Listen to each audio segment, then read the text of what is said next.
for the audio, or you can even watch back. Giving players all the props, or put them on blast. We don't give no hot takes, only talk facts. We're giving all our devotion, riding high on this wave of emotion. Going all out, yeah, cause this is our time. No, ain't no stopping us till we reach the finish line. All in, we came here to win. We're gonna give everything. S-I-C-K on the run. S-I-C-K, sick, sick. On fire, we're ready to fight. We'll bring the house down tonight. S-I-C-K on the run. S-I-C-K, sick, sick. Playing on the car ride, play it when you lounge. X and O, you know that we can hold it down. Shout out to my man Sammy, got it off the ground. And to all the listeners tuned in right now, got debates, analysis, and speculation. This is sports talk for the new generation. You know where to find us, got a reputation. Sick podcast, your #1 sports destination. We're giving all our devotion, riding high on this wave of emotion. Going all out, yeah, cause this is our time. No, ain't no stopping us till we reach the finish line. All in, we came here to win. We're gonna give everything. S-I-C-K on the run. S-I-C-K, sick, sick. On fire, we're ready to fight. We'll bring the house down tonight. S-I-C-K on the run. S-I-C-K, sick, sick. S-I-C-K is the sickest podcast. Tune in for the audio, or you can even watch back. Giving players all the props, or put them on blast. We don't give no hot takes, only talk back. S-I-C-K, S-I-C-K, S-I-C-K, S-I-C-K, S-I-C-K, S-I-C-K, S-I-C-K. All in, we came here to win. We're gonna give everything. S-I-C-K on the run. S-I-C-K, sick, sick. S-I-C-K is the sickest podcast. Tune in for the audio, or you can even watch back. Giving players all the props, or put them on blast. We don't give no hot takes, only talk facts. We're giving all our devotion, riding high on this wave of emotion. Going all out, yeah, cause this is our time. No, ain't no stopping us till we reach the finish line. All in, we came here to win. We're gonna give everything. S-I-C-K on the run. S-I-C-K, sick, sick. On fire, we're ready to fight. We'll bring the house down tonight. S-I-C-K on the run. S-I-C-K, sick, sick. Playing on the car ride, play it when you lounge. X and O, you know that we can hold it down. Shout out to my man Sammy, got it off the ground. And to all the listeners tuned in right now, got debates, analysis, and speculation. This is sports talk for the new generation. You know where to find us, got a reputation. Sick podcast, your #1 sports destination. We're giving all our devotion, riding high on this wave of emotion. Going all out, yeah, cause this is our time. No, ain't no stopping us till we reach the finish line. All in, we came here to win. We're gonna give everything. S-I-C-K on the run. S-I-C-K, sick, sick. On fire, we're ready to fight. We'll bring the house down tonight. S-I-C-K on the run. S-I-C-K, sick, sick. S-I-C-K is the sickest podcast. Tune in for the audio, or you can even watch back. Giving players all the props, or put them on blast. We don't give no hot takes, only talk back. S-I-C-K, S-I-C-K, S-I-C-K, S-I-C-K, S-I-C-K, S-I-C-K. Turn up your volume. Because you're about to listen to The Sick Podcast. The Eye Test with Pierre, McGuire, and Jimmy Murphy. The Stanley Cup winning Colorado Avalanche And after 22 years, Raymond Mark! The sickest NHL podcast. Brought to you by TCS Customs and Logistics. Moving pieces, delivering peace of mind. It's gonna be sick. And welcome to another edition of the Eye Test here on the Sick Podcast Network. He is Pierre McGuire. I am Jimmy Murphy. And Pierre, man, when we think Dallas, Edmonton, and we think of who would have the quick strike offense, I think a lot of people would think it would be the Edmonton Oilers with all the firepower they have. But man, did Dallas play that role last night? And you could just see the way they took that game over, and Edmonton just struggling to counter as it just sort of slipped away there. They did a great job coming out and setting the tone. And then I don't want to say they stopped playing, but they did seem to get a little complacent out there, Pierre. And all of a sudden, the Jason Robinson show and the Rupee Hintz show went to work in a 5-3 win for the Dallas Stars. You know, it's interesting. I thought the last 40 minutes of that game, the Edmonton Oilers looked like the team that didn't make the playoffs at the beginning of the year. They looked like the team that got a coach fired. They looked like a team that was disorganized. They looked like a team that didn't know how to play in their own zone. They looked like a team that should not be in the Western Conference Final, the last 40 minutes of that game. The first 20 minutes, they looked like a team that could go to the Stanley Cup. So they're going to have to figure the Stanley Cup Final. They're going to have to figure this out in a pretty quick hurry. Because if they don't, they're going to go down, and they're going to be down 3-1 going back to Dallas. Yeah, and Pierre, they will be too if they don't figure it out. Yeah, and look, I'm by no means we love our goalies here, and I am not pinning this one on Skinner at all. But there's some saves that he's got to make. I mean, that's just the bottom line. There's times where a team, when you're under siege and the game's slipping away from you, that's when you need your goalie to step up and maybe make a save he doesn't ordinarily make. They need those type of saves from Stuart Skinner going forward. The third goal for Jason Robertson was a bad goal. Everybody knows it. That's the back-breaking goal. That can't go in a playoff game, especially in the third period. That's got to be stopped. I mean, you got to be hugging the post. You got to be tight. You can't be leaky there, and he was leaky. But there are other guys too that aren't playing very well defensively. Desharnais got to be better. He's got to be physical. He's got to be harder to play against. He's got to be better with the puck. Darnell Nurse has to be more consistent. Cody Ceci needs to be way more consistent. I don't know what they're going to do. Everybody's speculating they're going to put Philip Broberg into the lineup because of his skating. I don't know if they will or won't. I don't know that. Somebody speculated they're going to put Troy Stetcher, and Troy Stetcher had surgery. He's not playing. Yeah. So I mean, that too. I was like, what? That's what I'm telling you. So, everybody's kind of grasping at straws here when it comes to the Edmonton defense. Maybe even the coaches, because they know that what they've accomplished with this defense is pretty remarkable. It is pretty remarkable.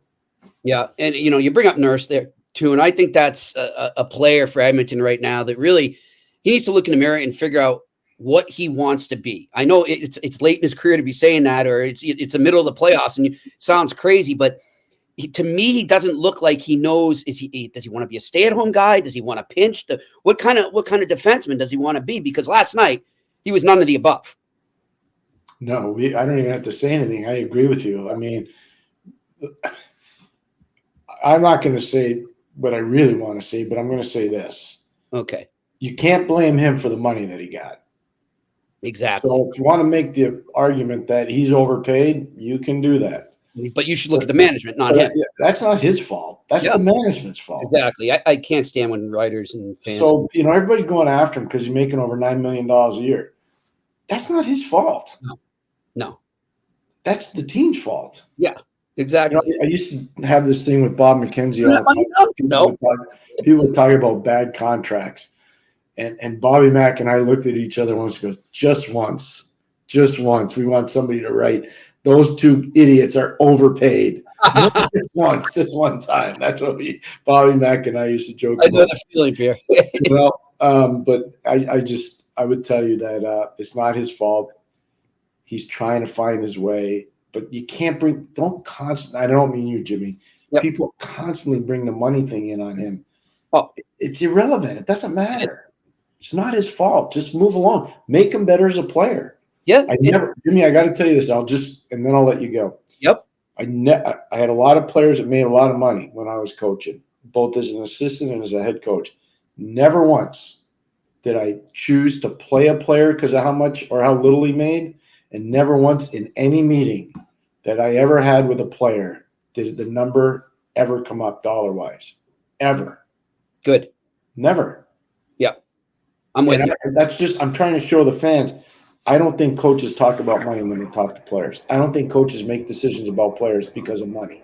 No. I don't think that. No. It's a convenient way for the fans to get angry at a guy, and maybe an owner gets angry, or maybe a manager that signed the player gets angry, but you can't hold the money against the players.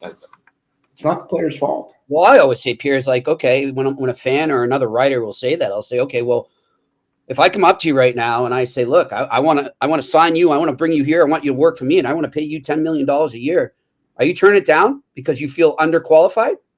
No. You're going to take it and run. I mean, you're going to take that money, and you can't blame a player for doing the same thing. However, I look at that player, though, and I want to go back to just, again, forget the money, and we're talking about him sort of figuring out who he is. We all know, you said it right from the get-go when they hired him, they brought him in there, when the coaching change happened, the effect that Paul Coffey would have, and he has. He's had a wonderful effect on that defense. He's done a lot of great work with them.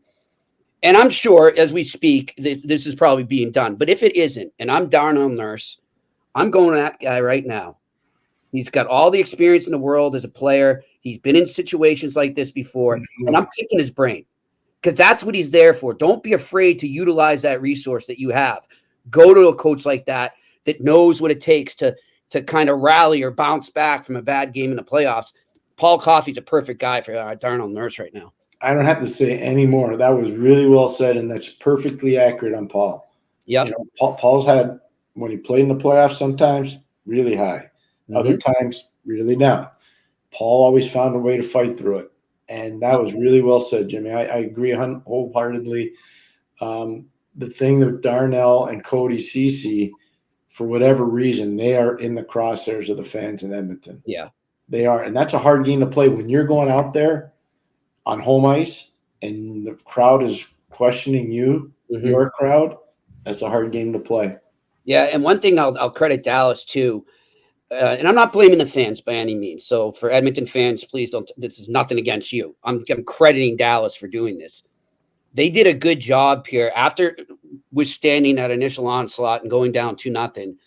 They did a great job of taking the crowd away, of calming things down, of starting to control and dictate things the way they wanted it to go. And as they did that, it got quieter and quieter in there. And I think that had an effect on Edmonton. I really do, because they were feeding off that crowd in the beginning. And then all of a sudden, it was just quiet.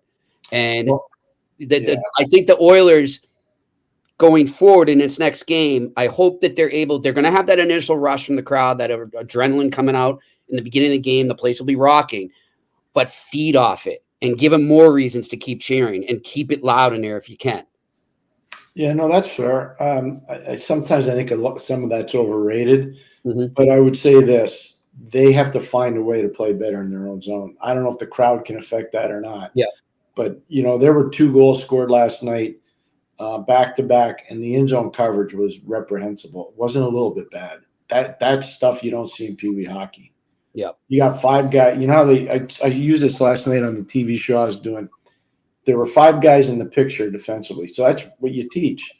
Yep. None of them were looking at their area; they were all staring at the puck. All I know, 5 guys. I know. So nobody's picking up the body.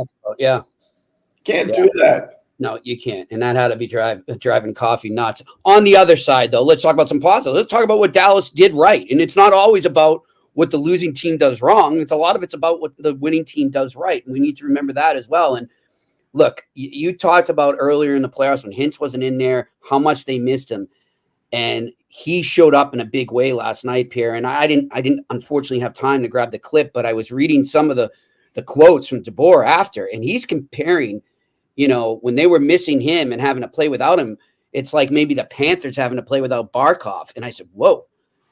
But when you think about it, that's how I'm not saying he's as great as Barkov, but he means that much to this Dallas team. That's how much he helps the lineup when he's there. He helps them fall into place and be in their own positions where they need to be, and maybe not try and overcompensate because of him not being in the lineup. Yeah, it changes the batting order for sure. I agree with that. the best point Pete made last night, I thought, in his post game, which I read today, by the way, was that Wyatt Johnston gets way more room when Rope Hintz is in the lineup. Mm-hmm. As a smaller, younger guy, especially at this time of the year, that extra room is a beneficial thing for a player like Wyatt. And Duchesne's older. He's more mature. He's capable of dealing with less room. Wyatt's still learning how to play with less room. So there's different things here. But when Rope's in the lineup, there's no question his speed is a very, very major asset. And when you're playing a fast team like Edmonton, you need a fast guy down the middle. So their center ice position now, if you go 1, 2, 3, just do 1, 2, 3. You put Wyatt Johnson in the 3 hole, you put Duchesne in the 2 hole, and you got Hintz in the 1 hole. Yep. You can match up, not 100% because McDavid is so much faster than everybody else, but you're pretty darn close. Yeah. Everything sort of falls into place with him in there. So the Dallas Stars now with a chance to take home a 3-1 series lead back to Dallas if they can win game 4 tomorrow. But we got a game tonight, a game 4 that is the Rangers and Panthers, Pierre. Look, we broke this down ad nauseum yesterday, but I do want to go. We didn't have a chance to play some clips, and I don't know. Well, I'll check right now if we have those clips from yesterday. I do want to talk a little bit more about the Trouba hit. I know, we got to move on, but just quickly, I want to touch on it. I had somebody reach out that was listening to us, Pierre, and say, look, I totally agree with you, Murph. Then we've looked, this is somebody with the league, and we've looked into this in terms of trying to find a way to judge intent, not just result. But like you and I agreed yesterday, it's too much of a gray area. And so they're going to have to figure out something when it comes to headshots. But Pierre, I heard you on with our good friend Mitch Melnick yesterday, and you've been advocating forever. Contact at head, immediate penalty, regardless of what happens, regardless of intent, an immediate penalty. And I agree with you. I think if they did that, it will at least deter it a bit, especially in a playoff game when you don't want to make your team shorthanded. I've been talking about it for probably 22 or 23 years. And if it's good enough for the NFL, it's good enough for the NHL. And they do that in the NFL, and I think it's good enough for them, and it's good enough for the NHL as well. And that doesn't mean I don't like hard hockey. You can ask Jimmy if you doubt me. I hate soft hockey. He loves hard hockey. I like hard hockey. Yeah, I can tell you that if Pierre was a GM, they would be as what did Brian Burke used to say? You want truculence? That would be the nuclear deterrence. Yeah, you would have that type of lineup for sure. You would. So we'll talk about that. But the other thing too, Pierre, that you brought up, and I want to talk about it again too, is nobody's asking Maurice. They're kind of sending. Oh, we don't have the clip, but anyhow, Maurice kind of talking about that Trouba hit. It's like, well, did you try to do anything to curb him from doing this? Were you against it when he was your player and you were coaching him? And that has not been brought up. And I am flabbergasted and shocked with all the media that's being paid to be there. Yeah. Not one person has asked him that. It's unreal. It's almost like they didn't know that Paul Maurice coached the guy. Yeah. It's like they forget that he was in Winnipeg the same time as Trouba. Or that Trouba was in Winnipeg. Yeah. They just take for granted he's been a Ranger because he's a captain of the team. Yeah. It makes too much sense. It's that long ago. I mean, it's not 10 years ago. Paul has been in Florida for 2 years. Yeah. It's not like it's that long ago. And I don't know, do some due diligence. That's a great question to bring up. Okay, so you coached him. Was there anything you did to deter him from making plays like that and potentially hurting somebody and also putting your team in a precarious position? And are you surprised that he's still doing it? You could even say it that way. Are you surprised that he's still playing this way? Considering what you tried to work on with him, but nope, nobody's had that. And I wish I could be in those scrums right now, but I'm not. But I would definitely ask it, Pierre, for sure. All right, let's get to this game tonight, though. So we talked a bit about adjustments that need to be made. Interesting, Pierre, and I don't know if it's an injury or not, but some lineup changes today for the Florida Panthers. Kyle Okposo and Steven Lorentz will be in. Ryan Lomberg and Nick Cousins out. Yeah, I think the Cousins one is because of the officials. I think they just want to make sure There's no messing around. They don't want any questionable calls. Oposo's really respected by the officials around the league. Lorentz doesn't have a track record one way or the other, but he's a bigger body and he can really skate. He's bigger than Cousins. He doesn't skate as well. Cousins is a really good skater. He really is. Lorentz can skate. So I can see that. And I don't know if Lomberg might not have got nicked up a little. He's an undersized That's what I was going to ask you about. That's the one I was wondering about the most, if it was an injury, because I'm like, yeah, he might be nicked up. Well, I was surprised. I'm like, why would he? He's played well. Hey, he's played really well. He really has. So I just think it might be one of those things that, again, I don't blame the team. They don't have to tell you why the guy's No, they don't. I'm just trying to figure it out. No, I get it. But the one thing I'd say about Oposo is veteran experience, and he's respected by the officials. He's got street cred with the referees. Yeah, I've always loved dealing with him. I mean, there's a lot of guys out there. Well, not a lot, but there's some guys still playing right now that have never won Stanley Cups, that have been in this league forever. And he's sort of one of those guys. If you're looking for a feel-good story to cheer for, he's one of those guys. Or maybe on the other side, in the other series, maybe Duchesne is a guy like that too, that's been around the block. See, on the other side, I'm looking at Ryan Suter and I'm looking at Pavelski. Two Wisconsin guys that were part of the 2003 draft. One guy was a first rounder. One guy went 205th. I'm looking at both. I mean, it's just unbelievable. That's how deep that draft was. It's just crazy. It's crazy. Anyways, yeah. Hey, speaking of the draft, my friend, now I know that your son was not drafted, but he is still playing his heart out in college hockey. He will be going to Northeastern, and I saw our story that he has been invited to the Washington Capitals development camp. The McGuire family's going to be psyched about that, Pierre. Yeah, no, we're really excited. We're really grateful to the Capitals. Ryan spent the last 2 off seasons with the Minnesota Wild camp and really had a good time there. But he looked at different opportunities, and the professionalism of Danny Brooks and Steve Richmond and Brooks Orpik, the management team in Washington, it was really impressive. And I know how much work he's putting into it. He's excited about it. He's really excited about it. It's great. You mentioned he's been to 2 of these camps before, both with Minnesota. It just says, as a former NHLer, as a coach, management, what have you, and from your experience, working some of these camps, these development camps, what have you tried to advise him to absorb or learn? Like, are there certain things that you're telling him you should really focus on this and try to learn from this? And just talk to us about, maybe the experience you're hoping he gets from that, and you hope that every player gets from these. The nutrition part of it. They do these counseling things for nutrition. And we were actually talking about it today because we go to the rink early and you kind of miss some meals and you got to catch up. And so the nutrition part of it, all the teams do a really good job of that. The strength and conditioning part of it, you can always learn different things in terms of how to get bigger, how to get faster, how to get leaner, but still stay strong. So that's been part of it. And the biggest thing is just go in there prepared. And be physically ready, be mentally ready, and be tough enough to handle whatever they throw at you. And so those are the things that I try to tell him to be ready for. Awesome. Good stuff. And of course, the Capitals, we had a signing, the San Jose Sharks today. Will Smith is coming out. He is going to, or he has, it's been announced, he has signed with the San Jose Sharks for his entry-level contract. And of course, one of his teammates, Mr. Leonard, is still up in the air. Speaking of the Capitals, do we think he's going to leave, Pierre, or no? I spoke with his agent today, Matt Cater, who's been over in Sweden, actually working with a bunch of his clients over there, one of them being Leo Carlson. And at this point, no, but we'll see. I think it's wait and see. But at this point, I'd say no. But everything's subject to change. Right. As anybody. But when I spoke with Matt, it was no at this point. Okay.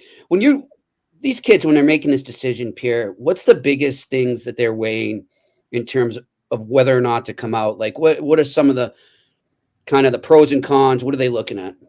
Well, the agent's got to help. It's number one is digesting the roster that's there. So I'm not going to say the team. I'm not going to say the player. But let's say you're a right winger. Let's say you're looking at the right wingers of that NHL team that drafted you, and there's 6 guys on the right side that are all, top players. Chances are you're going to the American League. Probably better to go back to college for a year, and then at the end of that year, go play in the American League, play 15 to 20 games, whatever is left in the season. But let's just say you're a center iceman, and they've got 2 elite centermen, and the other 2 guys are older guys, and there's a good chance you're going to play. You may want to leave because you're going to speed up the process. So every team is different in terms of their depth charts. I'll use an example, Caden Gooley. I watched Caden Gooley play in the Western Hockey League a lot. And I kept telling our people, I don't know what happened. This guy's a really good player. He's going to play in the league right away. He's not spending time in the American League. He gets a little taste of the American League, but he's in the NHL. He's an NHLer. You could see that right away. So every kid's different. With Sid, I'll give Sidney Crosby, when he was 16 years old, watching him score, he's the youngest Canadian player to ever score in the World Junior. He was 16 in Helsinki, Finland. How could you not know he's going to play right away? I mean, he was going to be in the NHL right away. Remember the first time I went to go watch Connor McDavid? Yep. First time I saw Ovechkin when he was 14. I went with Scotty Bowman to go watch him. He was with a travel team in Toronto. We went to go watch him. Holy mackerel. This guy's really good. He's only 14. That's going to be so cool. Every guy's different. Yeah. Every guy's different. Let me just going back, just to pick your brain. Do you remember when Patrice Bergeron went to his first camp? Were you surprised, if you think back to that moment, were you surprised that he made that team out of camp in the 03-04 season? No, because you can go look it up on YouTube. Gord Miller and I did his game in Montreal, Boston at Montreal, and he was 18 at the time. He was the best player on the ice by a mile. It was not even close. That game. Now, I know it's an exhibition game, but it doesn't matter. He was still the best player, and that's why those kids play in those games to see if they can handle it. And I said to Gord right afterwards, we were walking out of the rink, and I said, Gord, that kid's going to be on the team. He's going to make the Bruins. Yeah. He's like, I don't know, Pierre. They're probably going to send him back. And I'm like, no, I think he's going to make it. And he did make it. He did. Yeah. And he was that game, Jimmy? Do you remember that game? I was at that game too, Pierre. How good he was. He was crazy good in that game. Yeah. He just knew he was going to be. And you could just see it build throughout that camp too, just watching at the practices and everything. And just the coaches looking at him like, whoa, like, what do we have here? Yeah, it's true. Here's the one thing that scouts never get credit for, and they should. There's some guys you just know are going to be able to raise up their level because of their hockey sense. So you put them with better players, they're actually going to be better than what they showed at a lower level because they make plays that a lot of guys at the lower level can't keep up with. But then when they get up with better players and they make these plays, all of a sudden it's clicking. And the pucks are ending up in the net, or the pucks are ending up perfectly tape to tape, creating one-time opportunities, or whatever it might be. Those kids that have that hockey sense, those are the guys that can elevate quicker, get there quicker. Yeah, that's one of the big keys. He clearly had that. Did he ever? All right, let's get back to this game tonight, though, Pierre. And look, you made a great point yesterday when I asked you, and then some of our listeners, about what Florida needs to do to adapt and change for the next game. And you were like, look, basically nothing. Not too much, just control the gaps in the neutral zone. And I mean, they outplayed the Rangers and they just got goalied basically. And, they end up losing the game. But on the flip side, I want to ask you, so now I'm putting you in Laviolette's shoes for the Rangers. You win a game that maybe arguably you shouldn't have won. How do you convey that to your team with, recognizing they won, but also saying, hey, you were lucky here. And this is what we got to do, X, Y, and Z. How do you get that message across to them that they were lucky without taking away from the win, so to speak? Never, ever, ever deal in negatives when you're dealing with a team at this time of the year. Okay. So you won the game. Game. Here are 3 things we want to do better. We won the game. We're up in the series. Here are 3 things we want to do better. Okay. We want to establish our forecheck better. We want to be harder on face-off situations, and then face-offs led to our game-winning goal in overtime. So you're always trying to find the positive spin to make the guys feel they're bigger, faster, and more comfortable in the environment. Never dwell on the negative, because if you do, your team's going to be feeling pretty dismal. The hardest thing that and I've been through it a lot, the hardest thing that goes through a team right now, the everyday grind of going to the rink, putting your skates on, putting your pads on, putting your pants on, and going out there and getting smacked right in the mouth again. It's a hard part of the game. And the fans, like, it's not that hard. It is hard. It's monotonous, and it's tough, and it's grinding, and it's fatigue-filled, and it's not fun. So never make it that a chore. You got to make it fun. And you always should, whether it's a team dinner. I'll never forget, we were playing Washington in the first round in '92, and we used to stay out in Annapolis at the Naval Academy, right near the Naval Academy. And there was a great restaurant in downtown Annapolis called Reardon's. Okay. By the basketball player, Mike Reardon. And we had, what we'd always do is get a private room. We set the tables up so everybody had to face one another. Nobody had their back turned to anybody. Everybody looked at one another at dinner. And, you had a menu where you could pick 2 or 3 things off the menu and you'd eat. And it was great. There was discussion going on all over. Well, we had a couple guys that were pretty sneaky, and one of them was Alfie Samuelson.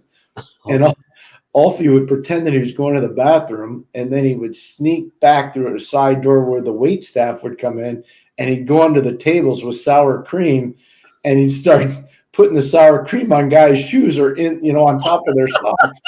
And then he would sneak out from under the table. And then he, when he wanted everybody to talk, he'd get up, he'd get back to his chair, and he'd bang the water glass.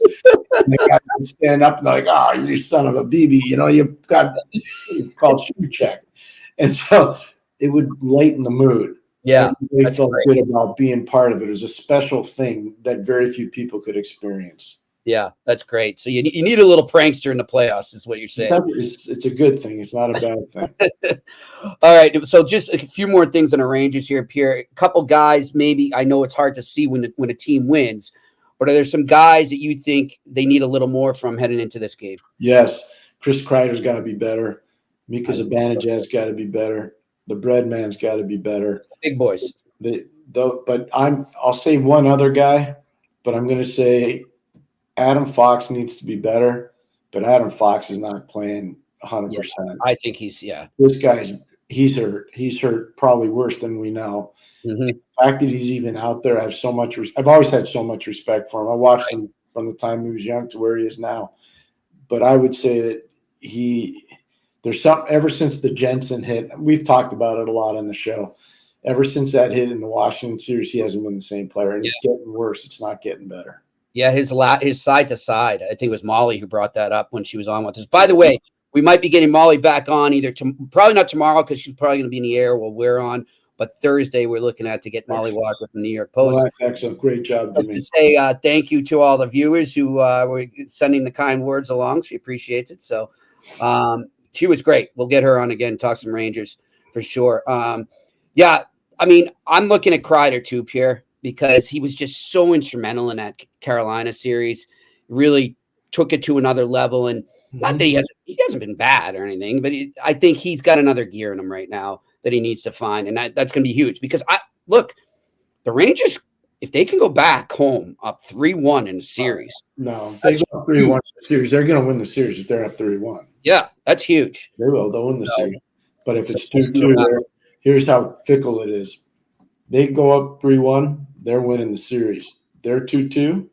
I don't like their odds. Nope, I don't either. Because the series takes on a whole new outlook. They're starting once you get here, it becomes a battle of attrition.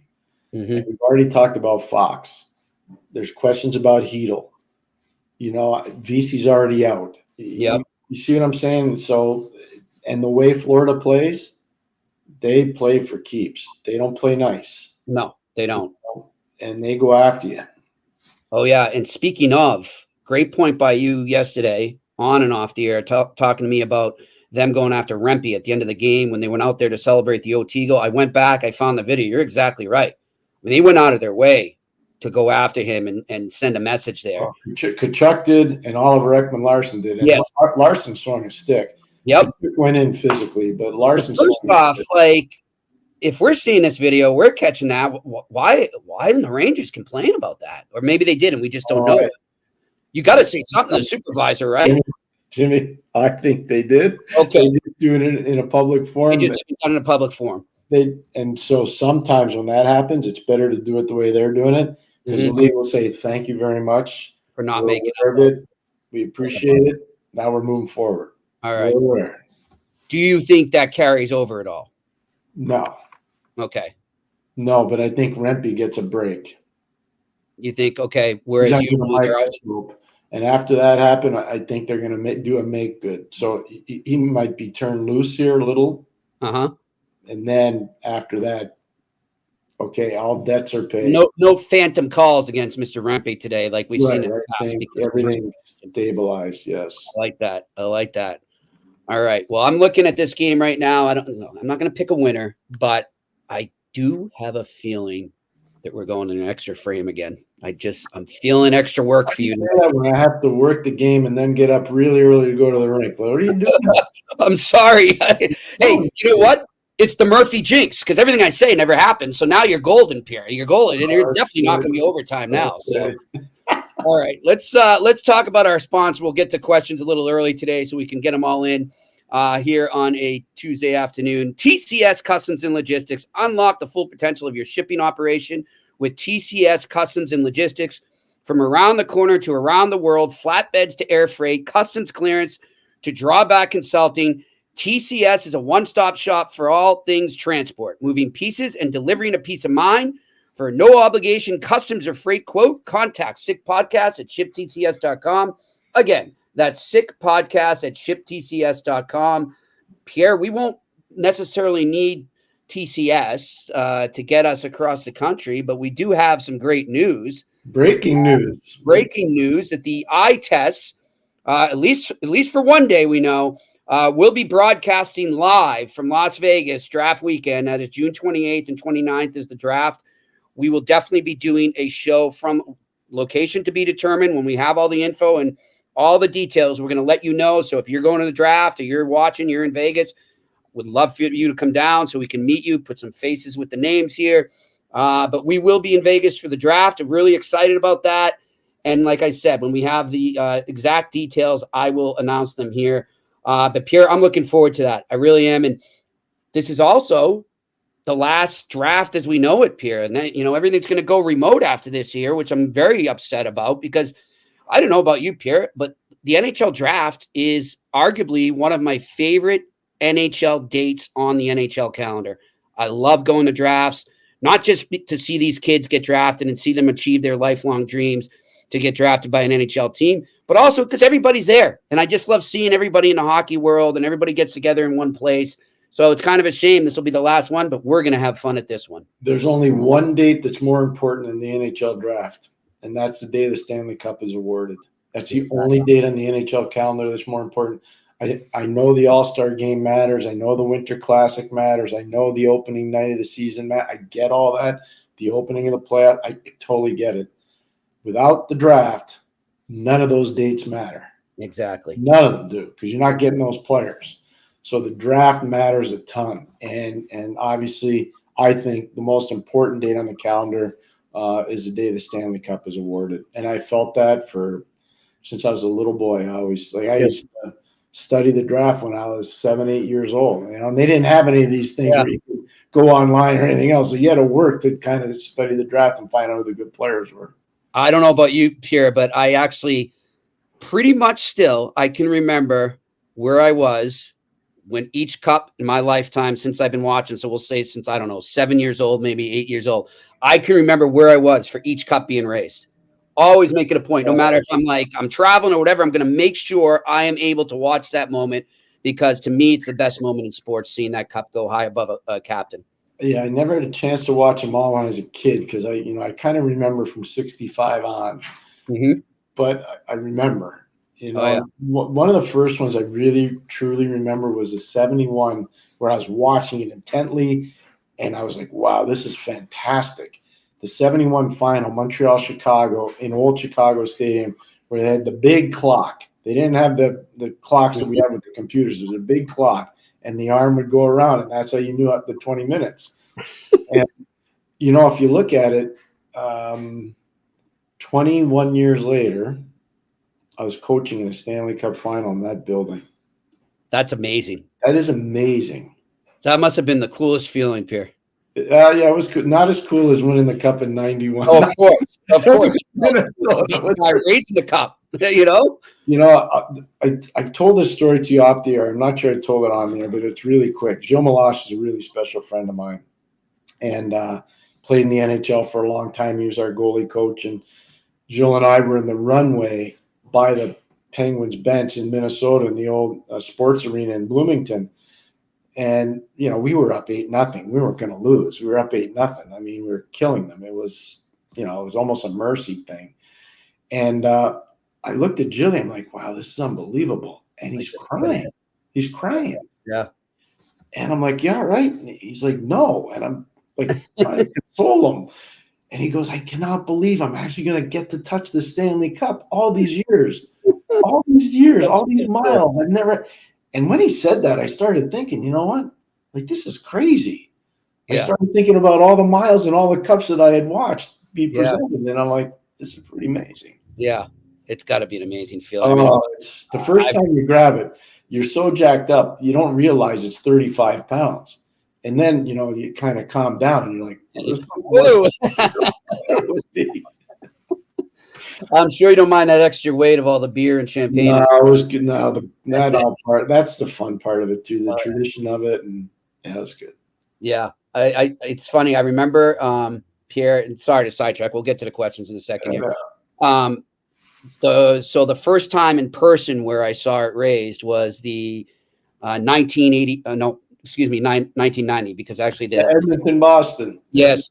I was going to say 88, but if you recall, Game 4 had to be replayed, and they played it in Edmonton. And so the sweep was completed out there. So, yes, Game 5, Oilers and Bruins. And, we get there, and we know the Bruins are going to lose, and time's winding down, and I'm starting to get ready to leave. And my grandfather says to me, he says, where are you going? I said, well, the Bruins lost. We're going to leave when the final horn sing. He goes, no, we're going to stay here, and you're going to watch the celebration. And you're going to see what it's like to see in person a team raise the cup. And I'm like, but I don't want to watch the Oilers. He says, trust me, you'll appreciate it afterwards. And sure enough, I did. And I just remember that ride home and him telling me stories about watching Bobby Orr do it and other teams. And it was such an experience. So from that point on, I always made sure to watch the celebration. That's such a good story. In 91, I told you this, we were up 8-0. I'm not kidding you. And everybody stayed in the arena so that they could see the cup. That was in the old Met, right? So much respect for the people in Minnesota that night, and I still do. Obviously, I've spent so much time of my life in Minnesota.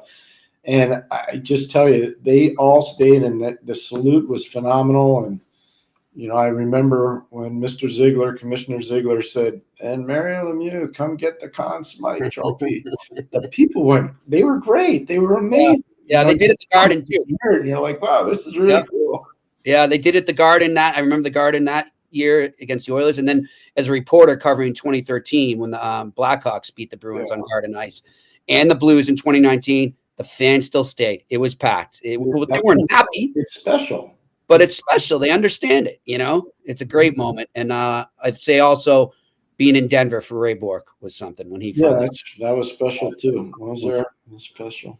All right, let's get to our questions here on a Tuesday afternoon ahead of Game 4, Rangers-Panthers. What do we got? Mike, how would you explain that second period from Edmonton's point of view? They had such a solid first. Why were they on their heels in the second? It's a trend that we saw against Vancouver as well. It's a great point. We did see that a couple times. They're not an overly mature team, number one. Number two, they don't have a lot of guys that have street cred in terms of winning playoff series. And number three, the other team's really good, and they are veterans. They got a lot of older guys. Pavelski's an older guy. He's never won it, but he's been close to it. Ben's never won it, but he's been close to it. Suter's never won it, but he's been close to it. You got a lot of older guys there that know what it takes to go deep, really deep. Edmonton's still trying to figure that out. Yep, that's a great point. All right, next question. State of survival. Did you guys scout Wyatt? What did his scouting report look like, and what were the key things that kept him from being a higher pick? COVID. There you go. COVID. Not everybody had a chance to see it. He's part of the COVID drafts. Yeah. So there's a bunch of them. There's like 2 or 3 of them that I would say, the COVID situation affected where they were drafted. And he played in Windsor. I saw him play a lot. He was a really talented kid. What people haven't talked about enough with Dallas, and I know everybody's pontificating on their scouting staff, which is excellent. You know, Jimmy Nill lived in Detroit for a long time. Mm-hmm. Joe McDonnell, who's their chief scout, he coached in the Ontario Hockey League. Like they're good. Jason Robertson's an Ontario Hockey League guy. They got that area covered good. You know, they got Harley's an Ontario Hockey League guy. They got the Ontario Hockey League. Like, they got it down. They got it cinched. Mm-hmm. And so that's where Wyatt was. What did I think of Wyatt? I thought he was going to be a game breaker. I didn't think it happened this quick. But I would be a game breaker. That's the kind of player he was. Nice. By the way, Pierre, I like the shirt. Is that Hartford Whalers there or no? No, I told you. They should be a sponsor on the show. Oh, there we go. Vineyard Vines. The last 3 days, I've sent some little messages to the guys in Montreal. All right. Vineyard Vines. Yeah, let's get them. I want one of those shirts. Sponsor. Let's go. Even better when it's free. So That's your job, Jimmy. Let's go. All right, next question. Jason Logan, Pierre, did you ever get pranked while coaching? And how about you, Murphy? Well, I didn't coach, but yes, I've been pranked, Jason. I'll let Pierre do it, though, because he's probably got a great story. I do. I was the assistant coach in Pittsburgh, and Scotty Bowman was our head coach. And we were on a pretty substantial road trip, and there's 2 or 3 days off. We were in St. Louis, and Scotty went home to Buffalo. And so we didn't have cell phones back then. So I got back to my room pretty late. Rick Keogh and I had actually gone out for dinner, and then we went out and watched some late games. And, you know, I had to go to different bars in order to go watch the games back then because it wasn't like it is today. Packaging, you had, you know, there wasn't a game on every night. I remember those days well. You know what I'm talking about. So yeah. Rick and I were there, and I got back in the phone light in your room is beeping. So I pick it up and I call down to get my messages, and this lady goes, there's a gentleman trying to reach you. He's in the lobby, but he said he'd call you. So I said, okay. So I hung the phone up. I had no idea who it was. Right. And the phone rang, you know, Scotty. And he goes, hey, Pierre, how you doing? I go, I'm good. How are you doing? He goes, what have you been up to? I said, I went out to dinner with Chico. That's Rick's nickname, Rick Keogh. And I said, we went out and watched some games and just got back. He goes, yeah, we play tomorrow, right? I said, yeah, we do. I go, what time are you getting into St. Louis? He goes, why don't you come down to the lobby? I want to talk to you. Oh, boy. So I knew I was in trouble. And he read me the riot act. I deserved it. Yeah. There was no need to be watching those late games. We had a game that next day. So, I didn't do that again. Let's put it that way. Good stuff. Good stuff. He actually flew in early. He was supposed to fly in the day of the game. He flew in the afternoon before the game. And I didn't know that. He didn't tell anybody. And Tricky Scotty. Good for Scotty. You know what it did? It set the tone for everybody. Accountability. Yep. Everybody was accountable, and everybody found out that story. Don't worry. They all found out. So he made sure they all knew. And I knew too. Good stuff. Good stuff. All right. Another time I'll tell my prank story. I don't even know if it's proper for this, but we'll think about it. All right. Next question. Gregory Debo. If Montreal is doing a similar rebuild plan as the Rangers, could you see Gensel being signed as a version of the Breadman for the Habs? Perfect top 6 edition. I could, except Jake is an American player. I don't see that being a fit for a rebuild. I think Jake probably could be signed in a different area south of the border. I'd be surprised if Jake ended up in Canada. I'd be surprised. Doesn't mean it can't happen, but I'd be surprised. Yeah. As we've said before, Pierre, and I'll just say it again, I would, if I'm talking about Montreal and some of these offseason moves they're going to make, I'm looking more in terms of what trades they're going to make as opposed to signings. That's where I think they do their damage and they find some quality players to add to the roster. I think that's fair. There's some things that, I really want to share. There are other things I'm not comfortable talking about in this forum. But I would just say that I'd be surprised if Jake came north of the border. I'd be surprised. The only north of the border team, and this is just me completely throwing this out there, no tips or anything, so don't say breaking news from Jimmy Murphy. Vancouver Canucks. The only reason I say that, because of the Pittsburgh connections. But so just so you know, the guys that are running that, Tocchet would be the most familiar, but the guys that drafted Jake aren't there. They're not there. One of them's in Seattle. One of them is in Minnesota. Like it's gotcha. So it's not as much of a connection as it may seem. It's not as connected as but he knows a lot of the people there. Obviously, he knows a lot of the people. Hey, speaking of former Penguins, congratulations to Dan Bilesma, Pierre. Yeah, Dan, coaching the Seattle Kraken. Yep. So I think what Ronnie did there, Ronnie Francis, we just talked about Jason Bottrell. Jason's his assistant. He worked with Danny in Pittsburgh. He worked with Danny in Wilkes-Barre when Danny was there. So he got to know him really well. Obviously, they won a cup together in 2009, which was great in Pittsburgh, and went to the final in 2008. And I think they're looking for a guy that could grow with the team in Seattle. And Danny's done a real good job with his staff in Coachella Valley, developing young players to be ready for the NHL. So I think that's kind of how they're pursuing it. I was surprised there were other people I thought would be more in contention, but they like what they see internally. So good for them and great for Danny. Yeah, good to see him back up there. I always like dealing with him just as a reporter. We always had time to talk hockey. All right, next question. Real Deal Prime. Fact, over 66% of teams winning Game 3 in the semifinals or conference finals have gone on to win the series. New York Rangers won Game 3. Who has the pressure on them tonight, and how do you think they respond?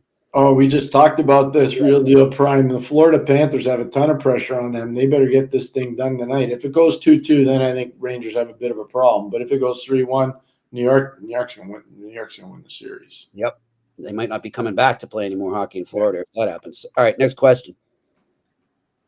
Joe Segredo with Waddell, and by the way, congratulations to Don Waddell today too, GM and president in Columbus for the Blue Jackets, being named GM and president. Is Davidson out, and any chance Gallant gets interviewed as head coach? John's title has changed. John Davidson's title has changed.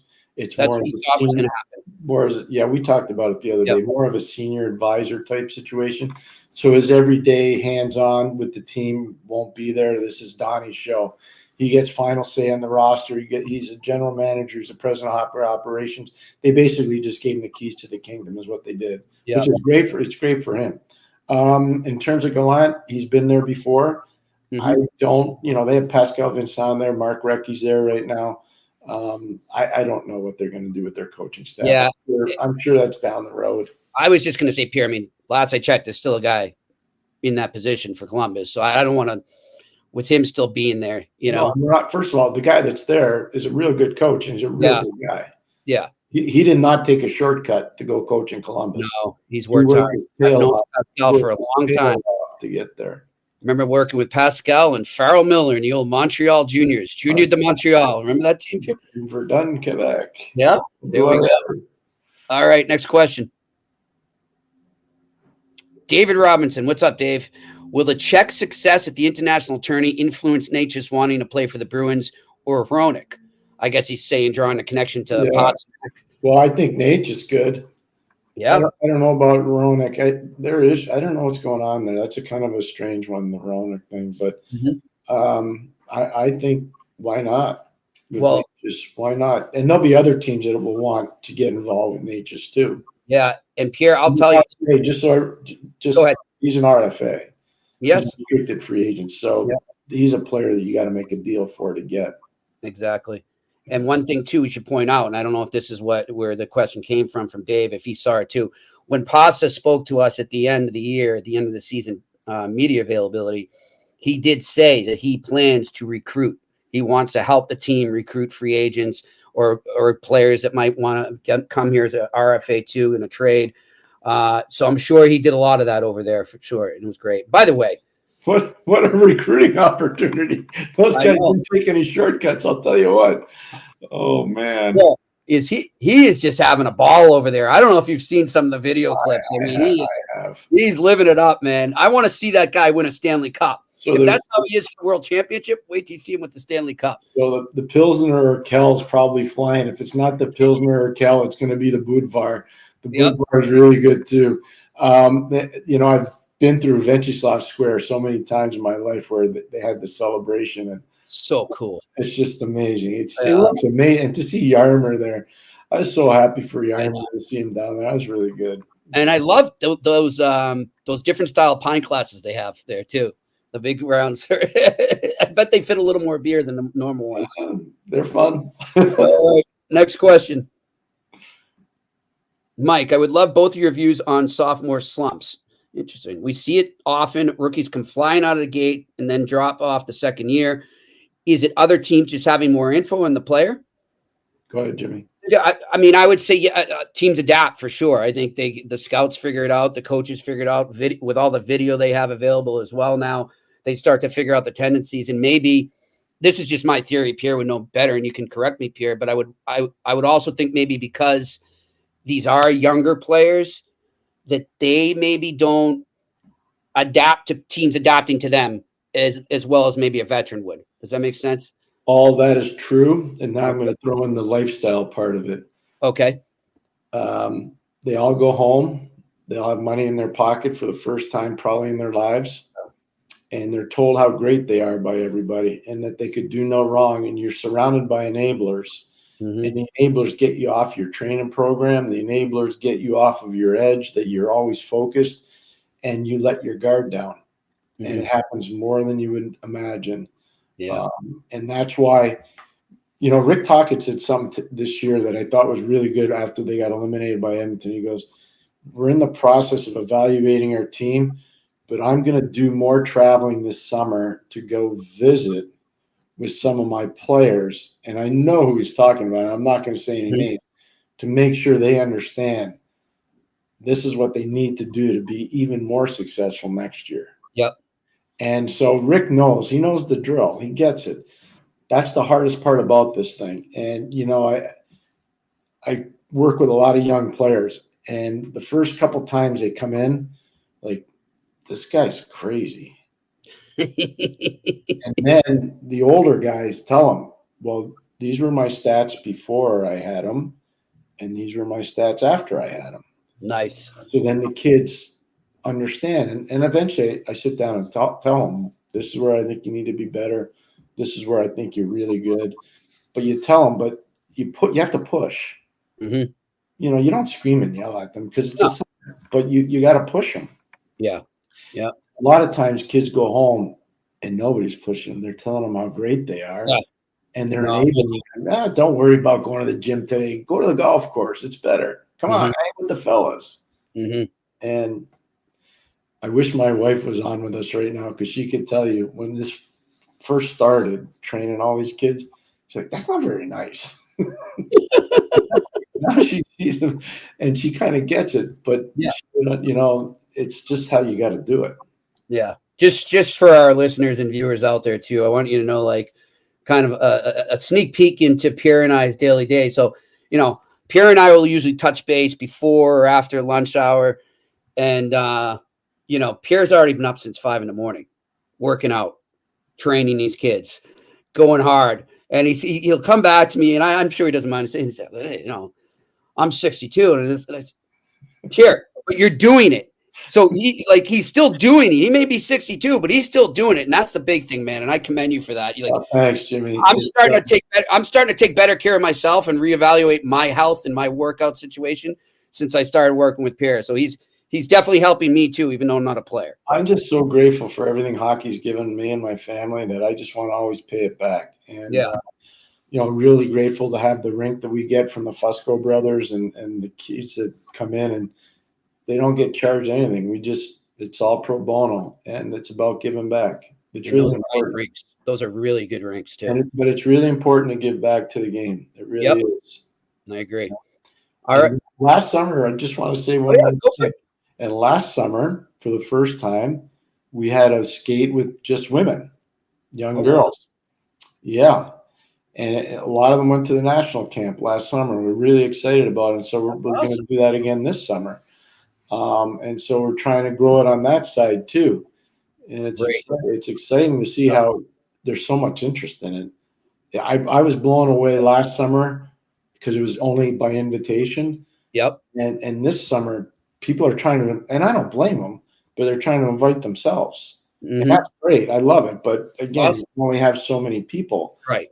And it's good though, because I see the interest in it and I'm like, this is awesome for hockey. Yeah, it is. It's just not a guy's game. It's everybody's game. And it's Yep. great to see that the women want to do this. Because it's hard, Jimmy. It's hard. You got to be at the rink at 5:15 in the morning, 5:30 in the morning. Like, it's not easy. Yeah. Yep. I'll tell you, Pierre, it's funny you bring that up too. Right before we came on the air, I saw a tweet from Nesson here on their Twitter handle. And they were saying that right now, tickets are going for over $3,000 a seat to the Minnesota-Boston game for tomorrow. At the Songa Center up in Lowell. You talk about interest being high in women's hockey right now. Well, there you go. That people are willing to pay those prices. That shows you how far women's hockey is. Well, congratulations to both teams to get to this distance. Yep. I mean, it's phenomenal. And the play, I think that's a deciding game, right? Tomorrow? Yes. Walter Cup is on the line. So it's all for the marbles, all the marbles tomorrow. That's great. That's awesome. Yep. So cool. So cool. All right. Next question. Randy Workman, Jimmy and Pierre are you expecting a lot of deals on draft day? On draft day, leading into it and coming out of it? Yeah, I think we're going to see plenty of action on the NHL trade market. Jimmy's really in touch with a lot of those decision makers, and I'm going to back him up on that. I agree 100%. I think it's going to be interesting for sure. All right, next question. Alex Ivanovsky, Natchez for Allmark? Okay. Let's talk about this because they're so well. It's that time of year. It's silly season. All your guys that are spreading this stuff? No, this came from a certain Sportsnet NHL insider. Okay. We can say it's Elliot Friedman. He was on with Marek on their podcast, and he said that he had heard that Carolina and Boston spoke about a potential trade to send Allmark to Carolina leading into the deadline. Now, here's the thing, though, to Elliot's credit. Nowhere did he say that Natchez was going to be part of that deal. He said, if I was Boston and I was in those conversations, that's who I would be asking for. So that was him, saying, like Pierre just said, that it would be a good fit. But he never said that was discussed. And, of course, it went the other way, and people put words in his mouth. And it's become this huge rumor that Allmark might be going to Carolina for Natchez. And I can just tell you guys right now that that's not what's going on. That's all I can say about it. I defer to him. All right. It's just hilarious how things take a life of its own. It's unreal. What's the one I told you the other day? Oh, yeah. Some guy suggested McAvoy for Brock Nelson. Yeah, you said that to me. I was like, what? Hey, calm down. All right. Next question. Jeffrey B. Hey, gents, you mentioned how impressive Crosby was at 16, Ovi at 14.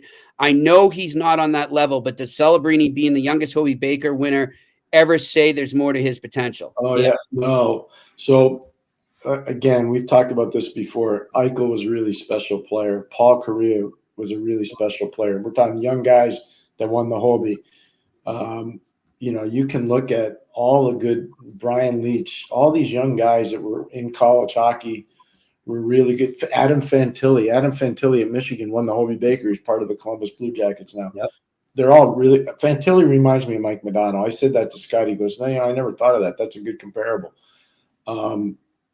Celebrini's Jonathan Tage, but with better offense, better pure scoring. And Johnny T's is amazing player, really good friend. I got to think, when his number's up, he's got a legitimate chance to be immortalized in the Hockey Hall of Fame. I got to believe he does. I agree. I'm on the committee, but I'm not going to say one way or the other, but I have to believe he's got a legitimate chance to be in. Yes. Yep. I think Celebrini's a better pure scorer than him and plays his game the same way. Yeah. So he's special. A puck sense, too. Just Jimmy, at that age. And, you watch him train, and he's just special guy. Yeah, San Jose is lucky that they're in position to take him. All right, next question. Gregory Debo, Matheson, Gooley, Hudson, Reinbacher, Arbor, Logan. You have to trade one. Who do you trade? Why do I have to trade one? I know. And also, it depends what the return is, too. Why do I have to trade one? Like, Savard's not getting any younger. Mm-hmm. Why do I have to trade one? I don't need to trade anybody. Why he go back to that one? Can we go back? Okay, yeah, pull it up again from Gregory. So Gregory had a thing before. It said CA and the $ and 10. Now he's down to 5. Yeah. I don't know what that is. We'll have to ask the production crew after. That might be our bonus. So he didn't like the answer the first team? He didn't like the first answer. I don't know. Here's what I would say. I wouldn't be in a rush to anybody or anybody on that thing to trade them. I just wouldn't be. Okay. All right. Well, we're seeing it. He gives money away on YouTube. All right, Greg. Well, we're here if you need. That's awesome. Thank you. I like it. Good stuff. And yeah, look, hey, why not, like Pierre said, get rid of the older guys? Why not just start to build this young core and keep them, and then maybe bring in other older guys to complement them? We'll see what happens. Okay, super chats. They help support the channel. That's fantastic. Thank you for letting us know. Aaron and I had no idea about this. We apologize. That's great. That's good to know. Yeah, and I'm grateful. We all are. That's Thank awesome. you so much, Gregory. Thank you. That's awesome. All right, next question. Jason Logan, Murphy. I still remember Patrice Bergeron hassling you when you interviewed him at that fun game the NHL players did near my place during the lockout. I don't remember him hassling me. I can't say Patrice hassling anybody, but yeah, I remember that. It was fun. What did he do to you? I don't remember. I don't know what he's referring to. I'm not sure. Maybe he was just having fun with me or something. I don't remember, Pierre. I'm getting old. He's like one of the. He's one of the. Yeah, Jason. John Rotella. Text me what you're talking about offline. Yeah, offline. Text me what you're talking about, and then we'll figure out. Okay. But yeah, I do remember when he was doing that at an early age. Always already into charity, already into helping communities that he grew up in, and then in the new Boston community he was living in. You knew right away they had a keeper in him. All right, next question. Randy Workman, do you think one of the Leafs core will waive their no trade clause? No. Wow. Interesting. All right, next question. Here's why. Okay. I think there's so much pressure from the NHLPA. Those things are valuable. Mm-hmm. And I think if somebody sets a gauge, a precedent. Mm-hmm. Okay. Interesting. Problem. Interesting. I know I was reading that I guess Craig Berube had a really good heart-to-heart with Mitch Marner, by the way. I saw they were having a coffee together.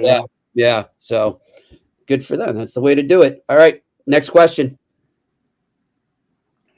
Alex Evanowski. Ivan Demidov or Michkov? I heard Craig Button say he thinks Demidov is better now at this point. Might be right. Might be right. Might be right. Enough to say one way or the other, but the one thing I really want to be transparent with our viewers and listeners, we're still involved in the Stanley Cup playoffs and the Memorial Cup's going on, and we just got out of the World Championship. In the last week of the World Championship, we were watching it. As soon as all this stuff kind of clears up a little bit more, we'll have way more draft intel for you, and I promise you we'll have a ton before we get to Vegas. Oh yeah. A ton. So just bear with us here. We don't want the biggest thing, and I talked to Jimmy about this, and Jimmy, you can get mad at me later if you want. I told Jimmy there's no speculation going on in this show, and we're not going to just throw up stuff out there that we read on the internet. We're not doing that. That's not going to happen. So that's where we are, and that's how we're going to run it. Yep, I agree. And we will. So if you have questions like that we can't answer right at this time, jot them down and keep them, because we'll come back. We'll get to the answer, and we'll get you our opinion. Doesn't mean our opinion is going to be right. Yep, that's all. Yep. All right, I think we got one more question. Mike Murph, what's your pick tonight? You never bet, but I'll bet the opposite. Come on, Mike. Let's ask Mike, because can we go back to that? His background by his name is good. I just want to pull that up again, guys, if we can. Is that Cinque Terre? Can you just ask him? Is that Cinque Terre? Yeah, Mike, let us know. That is a really nice background. That looks beautiful. And I've walked through Cinque Terre with Melanie, my wife, once, but it looks like that. So I don't know. Mike Panthers. There you go. Oh, yes, it is. It's Cinque Terre. There we go. Thanks, nice. Mike. That's good. See, no bluffing. Yeah. Wow. Good stuff. Good stuff. All right. Well, Jimmy, the water there is beautiful. The food is bellissimo. When's the last time you've been there? Well, I haven't been there in probably 7 to 10 years. Well, probably 10 years. 10 years, maybe more. I got to get over there. It's on the bucket list. Yeah, well, I'm just trying to do the math. They don't obviously over Europe a lot, but the hockey part of it, not the swimming part of it. But it's so nice. We like to go to a place called Forte de Marmi. It's there. Well, you know what, Pierre? By the way, another thing I can tell our listeners too. We'll get details way down the line, but I will be taking something off my bucket list next November. Ireland. But you can bring it up now. Okay, yeah, we're gonna be doing something with the Friendship 4, most likely broadcasting over there. I think that's Thanksgiving weekend in the States, or maybe the week after. We'll get the exact dates. It's that week going into Thanksgiving. There you go. Yep. And so we're going to be at the Friendship 4. This year it's going to be Merrimack, Boston University, Harvard, and Notre Dame. And we'll be over there, and we'll be broadcasting live from there. Yeah, and that's in Belfast, by the way. They play at the home of the Belfast Giants. Cannot wait. Pierre. The Belfast Giants are an unbelievable group. Yeah. They are. I'm telling you. His brother's a coach there? Sheldon Keefe. Oh, really? I didn't know that. Yeah. The new coach of the New Jersey Devils. Wow. Yeah, they announced that today, by the way. That is official now. Yeah, I'm looking forward to that. But first off, I'm looking forward to the draft. Yeah, no, the draft will be Vegas, baby. All right, let's go. We set. We're gonna try. I'm working on a guest for tomorrow. Should know during the day. We'll let you know. Did you say who our new sponsor is, by the way? I did not. Are you allowed to or no? I don't know if I'm allowed to. I didn't want to. Ask Aniello if you can. Yeah. No? I'm not getting an answer right now. If you guys can message me in private, let me know if we're allowed to mention. Make sure, because we're really excited about this. Yeah. But I want to tell it. Not yet. Not yet. Okay. Good thing we asked. That's why we asked. All right. We will we'll have that announcement shortly. And again, we're gonna have more details about Vegas as it gets closer. Really looking forward to that. But we got plenty of playoff hockey to break down until then, Pierre. So for everyone out there, enjoy the game. Stanley Cup Central tonight on the YouTube channel. And that's on the NHL's YouTube channel for those looking. It's Pierre doing it. Who your co-host, Pierre? I work with Alexa from the Washington Capitals. I work with Anna Dua. She's from the NHL Network, and we have rotating people in. So, yeah. Great stuff. Good stuff. Last night we had Jason Demers in there. Jason is doing really well. Awesome. He's doing really, really well. Excellent broadcaster. Well, we will check that out, and everybody enjoy the game tonight, and we'll talk to you tomorrow on the eye test on the Sick Podcast Network.